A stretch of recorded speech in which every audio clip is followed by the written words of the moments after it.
Hello everyone, welcome to my channel 6 to 12 NCERT classes में आपका स्वागत है। आई होप आप लोग बहुत अच्छे होंगे और ठीक से पढ़ाई कर रहे होंगे। और एवरीवन सॉरी क्योंकि अभी इधर फिलहाल में फॉर्म निकली हुई है झारखंड में जेट, ठीक है, असिस्टेंट प्रोफेसर की। तो उसमें मुझको भरना था, बट मैं इग्नोर से पीजी कर रही हूँ, तो पीजी का सर्टिफिकेट मेरा नहीं था। लेकिन हाँ, आईपीआरए में मैं डाल सकती थी, बट उसमें यूनिवर्सिटी का सिग्नेचर वगैरह मांगा जा रहा था, मेरे पास था नहीं, तो मुझे रांची जाना पड़ा था। तो रांची जाना पड़ा तो इधर उधर थोड़ा टाइम मेरा ये हो गया। फिर घर आई तो काम उम था, इसमें मैं वीडियो नहीं बना पाई अभी वन। तो फिलहाल अभी घर के सारे काम हो चुके हैं, दीपावली आने वाली है, सब काम हो चुके हैं। तो अब मैं फ्री हूँ, तो सोचा वीडियो अब अपलोड किया जाए, क्योंकि बहुत दिन हो गई है अभी वन। और आप लोग को भी बहुत दिक्कत हुई, उसके लिए सॉरी, बट क्या कर सकते हैं। तो चलिए आगे स्टार्ट करते हैं और अपनी पढ़ाई को कंप्लीट करते हैं, ठीक है। और आज हम लोग पढ़ेंगे नात्सियों का विश्व दृष्टिकोण। यहाँ आप देख रहे हो, नात्सियों ने जो अपराध किए वे खास तरह की मूल्य मान्यताओं एवं खास स्रोत की तरह का व्यवहार से संबंधित था। नाजी विचारधारा हिटलर के विश्व दृष्टिकोण का पर्यायवाची था। इस विश्व दृष्टिकोण से सभी समाजों को बराबरी का हक नहीं था। वे नस्ली आधार पर या तो बेहतर थे या कामतर थे। इस नजरिए में ब्लॉन्ड नीली आंखें वाले नॉर्डिक जर्मन आर्य सबसे ऊपर और यहूदी सबसे निचली पायदान पर आते थे। यहूदियों का नस्ल विरोधी यानी आर्यों के कट्टर शत्रु माना जाता था। बाकी तमाम समाजों को उनकी बाहरी रंग रूप के हिसाब से जर्मन आर्यों और यहूदियों के बीच में रखा गया था। हिटलर की नस्ली सोच चार्ल्स डार्विन और हॉर्बर्ट स्पेंसर जैसे विचारकों के सिद्धांत पर आधारित थी। डार्विन प्राकृतिक वैज्ञानिक थे, जिन्होंने विकास और प्राकृतिक चयन की अवधारणा के जरिए पौधों और पशुओं की उत्पत्ति की व्याख्या का प्रयास किया था। बाद में हर्बर्ट स्पेंसर ने अति जीविता का सिद्धांत यानी सर्वाइवल ऑफ द फिटेस्ट, जो सबसे योग्य है वही जिंदा बचेगा, यह विचार दिया। इस विचार का मतलब यह था कि जो प्रजाति बदलती हुई वातावरणीय परिस्थितियों के अनुसार खुद को ढाल सकती है वही पृथ्वी पर जिंदा रहती है। यहाँ हमें इस बात का ध्यान रखना चाहिए कि डार्विन ने चयन के सिद्धांत के एक विशुद्ध प्राकृतिक प्रक्रिया कहा था और उसमें इंसानी हस्तक्षेप की वकालत कभी नहीं की। लेकिन नस्लवादी विचारकों और राजनेताओं ने पराजित समाजों पर अपने साम्राज्यवादी शासन को सही ठहराने के लिए डार्विन के विचारों का सहारा लिया। नात्सियों की दलील बहुत सरल थी। जो नस्ल सबसे ताकतवर है वो जिंदा रहेगी और कमजोर नस्लें खत्म हो जाएगी। आर्य नस्ल सर्वश्रेष्ठ है, उसे अपनी शुद्धता बनाए रखती है, ताकत हासिल करनी है और दुनिया पर वर्चस्व कायम करना है। अब हम पढ़ेंगे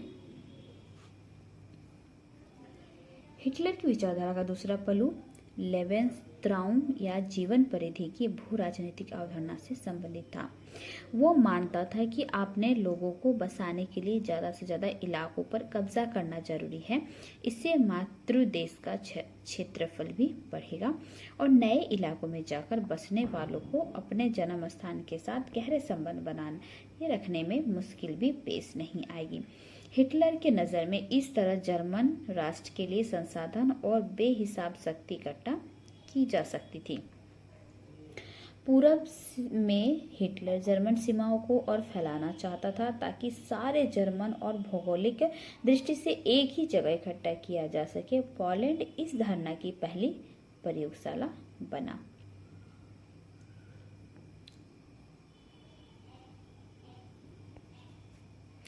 उसके बाद यहाँ पे कुछ है इम्पोर्टेंट, देखिए, जिसे नॉर्डिक जर्मन आर्य बताया जाने वाला की एक शाखा है। ये लोग उत्तरी पूर्वी देशों में रहते थे और जर्मन या मिलते जुलते मूल के लोग थे।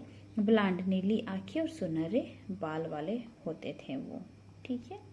ये आगे बढ़ते हैं। अब हम पढ़ेंगे यहाँ से, साम्राज्य में मौजूद उन समाजों या नस्लों को खत्म करना शुरू किया जिन्हें वे आवांछित मानते थे। नात्सी शुद्ध और स्वस्थ नार्डिक आर्यों का समाज बनाना चाहते थे। उनकी नज़र में केवल ऐसे लोग ही वांछित थे, केवल ये ही लोग थे जिन्हें तरक्की और वंश विस्तार के योग्य माना जा सकता था। बाकी सब अवांछित थे। इसका मतलब यह निकला कि ऐसे जर्मनों को भी जिंदा रहने का कोई हक नहीं है जिन्हें नात्सी अशुद्ध या असामान्य मानते थे। यूथजेनिया यानी दया मृत्यु कार्यक्रम के तहत बाकी नात्सी अफसरों के साथ हेलमुट के पिता ने भी असंख्य ऐसे जर्मनों को मौत के घाट उतारा दिया था जिन्हें वो मानसिक या शारीरिक रूप से अयोग्य मानते थे। केवल यहूदी ही नहीं थे जिन्हें अवांछितों की श्रेणी में रखा गया था। इनके अलावा भी कई नस्लें थीं जो इसे नियति के लिए अभिशप्त थी। जर्मनी में रहने वाले जिप्सियों और अश्वेतों को पहले तो जर्मन नागरिकता छीन ली गई और बाद में उन्हें मार दिया गया। रूसी और पोलिश मूल के लोगों को भी मनुष्य से कमतर माना गया।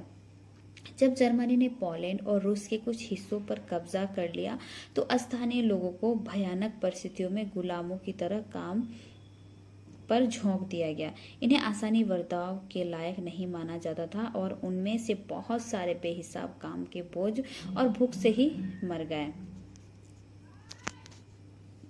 नात्सी जर्मन में सबसे बुरा हाल यहूदियों का हुआ। यहूदियों के प्रति नात्सियों की दुश्मनी का एक आधार यहूदियों के प्रति ईसाई धर्म में मौजूद परंपरागत घृणा भी थी। ईसाइयों का आरोप था कि ईसा मसीह को यहूदियों ने ही मारा था और ईसाइयों की नज़र से यहूदी आदतन हत्यारे और सूदखोर थे। मध्यकाल तक यहूदियों को जमीन का मालिक बनने की मनाही थी। ये लोग मुख्य रूप से व्यापार और धन उधार देने का धंधा करके अपना गुजारा चलाते थे। बाकी समाज से अलग बस्तियों में रहते थे जिन्हें घेटो यानी दड़बा कहा जाता था। नस्ल संहार के जरिए ईसाई बार बार उनका सफाया करते रहते थे और उनके खिलाफ जब जब संगठित हिंसा की जाती थी उन्हीं बस्तियों में खदेड़ दिया जाता था। लेकिन ईसाईयत ने उन्हें बचने का एक रास्ता फिर भी दिया बहुत था। ये धर्म परिवर्तन का रास्ता था और आधुनिक काल में बहुत सारे यहूदियों ने ईसाई धर्म अपना लिया और जानते बूझते हुए जर्मन संस्कृति में ढल गए। लेकिन यहूदियों के प्रति हिटलर की घृणा तो नस्ल के छद्म वैज्ञानिक सिद्धांतों पर आधारित थी। इस नफरत में यहूदी समस्या का हल धर्मांतरण से नहीं निकल सकता था। हिटलर की दृष्टि से इस समस्या का सिर्फ एक ही हल था, यहूदियों को पूरी तरह खत्म कर दिया जाए। सन 1933 में 1938 तक नात्सियों ने यहूदियों को तरह तरह से आतंकित किया और उन्हें दरिद्र और आजीविका के साधनों से हीन कर दिया। उन्हें शेष समाज से अलग कर डाला और यहूदी देश छोड़कर जाने लगे। वही 1939 और 45 के दूसरे दौर में यहूदियों को कुछ खास इलाकों में इकट्ठा करने और अंततः पोलैंड में बनाए गए गैस चैम्बरों में ले जाकर मार देने की रणनीति बनाई गई थी। अब हम पढ़ेंगे नस्ली कल्पनालोक यानी यूटोपिया। युद्ध के साय में नात्सी अपने कातिलाना नस्लवादी कल्पनालोक या आदर्श विश्व के निर्माण में लग गए। जरसंहार युद्ध एक ही सिक्के के दो पहलू बन गए और पराजित पोलैंड को पूरी तरह तहस नहस कर दिया गया। उत्तर पश्चिमी पोलैंड का ज्यादातर हिस्सा जर्मनी में मिला लिया गया और पोलैंड के लोगों को अपने घर और माल असबाब छोड़कर भागने के लिए मजबूर किया गया ताकि जर्मन के कब्जे वाली यूरोप में रहने वाले जर्मनों को वहां जाकर बसाया जा सके। इसके बाद पोलैंड वासियों को मवेशियों की तरह खदेड़ कर जनरल गवर्नमेंट नामक दूसरे हिस्से में पहुंचाया दिया गया। जर्मन साम्राज्य में मौजूद तमाम अवांछित तत्वों को जनरल गवर्नमेंट नामक इसी इलाके में लाकर रखा गया था और पोलैंड के बुद्धिजीवियों को बड़े पैमाने पर मौत के घाट उतार दिया गया। यह पूरे पोलैंड के समाज को बौद्धिक और आध्यात्मिक स्तर पर गुलाम बना लेने की चाल थी। आर्य जैसे लगने वाले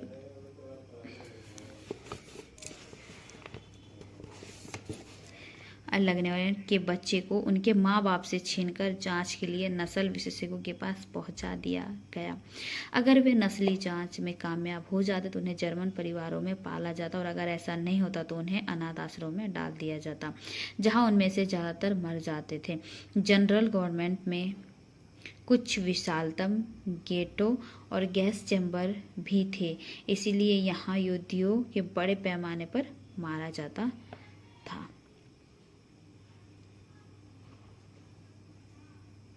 यहाँ पे देखिए एनसीईआरटी में कितने अच्छे से दिया हुआ है ना, जैसे कि यूपीएससी जेपीएससी को हम लोग लिखने दिया जाता है ना, उसके लिए देखिए आपके लिए नागरिकता का क्या महत्व है। अध्याय 1 और 3 को देखिए और 200 शब्दों में बताएं कि फ्रांसीसी क्रांति और नात्सी ने नागरिकता को किस तरह परिभाषित किया, और नात्सी जर्मनी में अवंचित के लिए न्यूरेमबर्ग कानून को क्या मतलब था। उन्हें इस बात का एहसास कराने के लिए वो अवंचित है, अन्य कौन कौन से कानूनी कदम उठाए गए हैं, ये लिखने के लिए बताया जा रहा है। ठीक है, 200 शब्दों में। अब हम पढ़ेंगे साम्राज्य में मौजूद उन समाजों या नस्लों को खत्म करना शुरू किया जिन्हें वे अवांछित मानते थे। नात्सी शुद्ध और स्वस्थ नॉर्डिक आर्यों के। अब हम पढ़ेंगे यहाँ पे जैसे कि पहला चरण। ठीक है, ये सबसे पहला चरण में क्या था, बहिष्कार, मौत का सिलसिला स्टार्ट हुआ था। पहला चरण था बहिष्कार 1933 से 39 में। हमारे बीच तुम्हें नागरिकों की तरह रहने का कोई हक नहीं है। न्यूरेमबर्ग नागरिकता अधिकार दिसंबर 1935। जर्मन या उससे संबंधित रक्त वाले व्यक्ति ही जर्मन नागरिक होंगे और उन्हें जर्मन साम्राज्य का संरक्षण मिलेगा। यहूदियों और जर्मन के बीच विवाद पर पाबंदी। यहूदियों और जर्मनों के बीच विवाहेतर संबंधों का अपराध घोषित कर दिया गया। यहूदियों द्वारा राष्ट्रीय ध्वज फहराने पर पाबंदी लगा दी गई। अन्य कानूनी उपाय, यहूदी व्यवसाय का बहिष्कार, सरकारी सेवाओं से निकाला जाना, यहूदियों को संपत्ति और जब्ती और बिक्री। इसके अलावा नवंबर 1938 के एक जनसभा में यहूदियों की संपत्तियों को तहस नहस किया गया और लूटा गया। उनके घरों पर हमले हुए, यहूदी प्रार्थना घर जला दिए गए और उन्हें गिरफ्तार किया गया। इस घटना को नाइट ऑफ ब्रोकन ग्लास के नाम से जाना जाता है। ठीक है, और उसके बाद फिर दूसरा चरण, उसके बाद देखिए दूसरा चरण स्टार्ट हुआ दड़ पाबंदी। ठीक है, 1940 से 1944। इसमें क्या है, तुम्हें हमारे बीच रहने का कोई हक नहीं है। सितंबर 1941 से सभी यहूदियों को हुक्म दिया गया कि वह डेविड का पीला सितार अपनी छाती पर लगाकर रखेंगे और उनके पासपोर्ट, तमाम कानूनी दस्तावेज और घरों के बाहर भी यह पहचान छिपा दिया गया कि जर्मन में उन्हें यहूदी मकानों और पूर्वी क्षेत्र के लदोज एवं वारसा जैसी घेटो वसियों में कष्टपूर्ण और दरिद्र की स्थिति में रखा जाता था। ये बेहद पिछड़े और निर्धन इलाके थे। घेटो के दाखिल होने से पहले यहूदियों को अपनी सारी संपत्ति छोड़ देने के लिए मजबूर किया जाता था और कुछ ही समय में घेटो बस्तियों में वचना, भूखमरी, गंदगी और बीमारियों का साम्राज्य व्याप्त हो गया। उसके बाद था चरण तीसरा, सर्वनाश। 1941 के बाद तुम्हें जीने का अधिकार नहीं है। देखिए कैसे लोगों को यातनाएं दी जाती थी। यह क्या है,